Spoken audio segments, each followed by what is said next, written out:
Maligayang pagbabalik mga kasolid, boxing legend na si Floyd Mayweather Jr. inatake.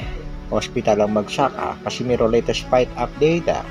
Tomoki Kameda, pasado na ang laban. Yan ang ating mga pag-uusapan mga kasolid.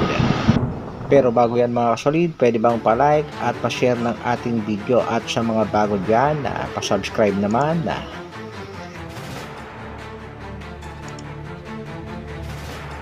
Para sa ating unang balita mga kasolid, bagong kampiyon sa featherweight division na nag-angas matapos nga nitong in-knockout ang dating kampiyon na si Luis Alberto Lopez, ay kagad nga nitong hinamon ang Japanese master na sina Oya Inoue at kahit sino pa nga daw champion dito sa featherweight division.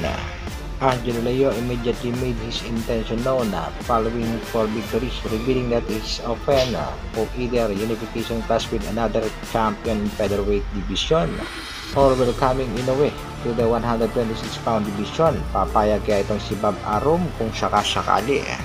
Samantala, kumakalat din ng balitang na ospital nga itong si Floyd Mayweather Jr. na di umano'y inatake nga daw ito ng kanyang alagang si Gervonta Tank Davis.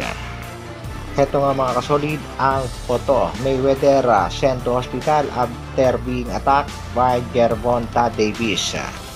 Dating siyang dikit, ngayon naman mortal na magkaaway. Hindi natin alam kung ano talaga ang ugat ng pinag-awayan nitong si Davis at nitong si Floyd Mayweather Jr. Kaya naman lately mga kasolid ay sumusuporta na itong si Floyd Mayweather sa mga nakakalaban nitong si Davis, tulad nga nitong si Martina.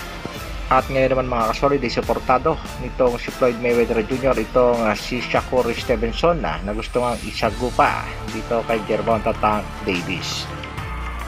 Sa kabilang balita naman mga kasolid, naging mainit na naman at matunog ang pangalang Cuadro Alas General Casimiro nang mapabalita nga meron itong papalapit na laban ngayong buwan ng October 13. Patuloy nga ang pagpapakondisyon at pag-eensayo ng ating pangbatong si Cuadro Alas General Casimiro. At mapapansin din natin mga kasolid na medyo pinapatibay din ng ating pangbato ang kanyang bodega. Bagamat sinasabi ng kampo na Meksikano ang makakalaban, pero naman kumakalat ding balita na ito nga daw si Tomoki Kameda, isang former world champion ang makakalaban ng ating pangbato sa bansang Japan. Pero sa tingin ko mga kasolid, malabo yung balitang yan dahil itong si Tomoki Kameda ay kasada na ang laban ngayong August 24 kontra nga sa African boxer na si Lerato Dlamini na may kartadang 20 wins, 11 knockouts, merong 2 talo. Maaari ngang isang Mexican boxer ang makakalaban ng ating pambatong si Angas ng Pinas, kaya hintayin lang natin ang update ng Team Casimiro at ng kanyang promoter, ang Treasure Boxing Promotion. Shoutout pala dito kay Ice Master at meron pang Pahula. Potential na makakalaban ni Cuadro Alas sa buwan ng October. Sino siya? Yan nga naging puzzle nitong si Ice Master.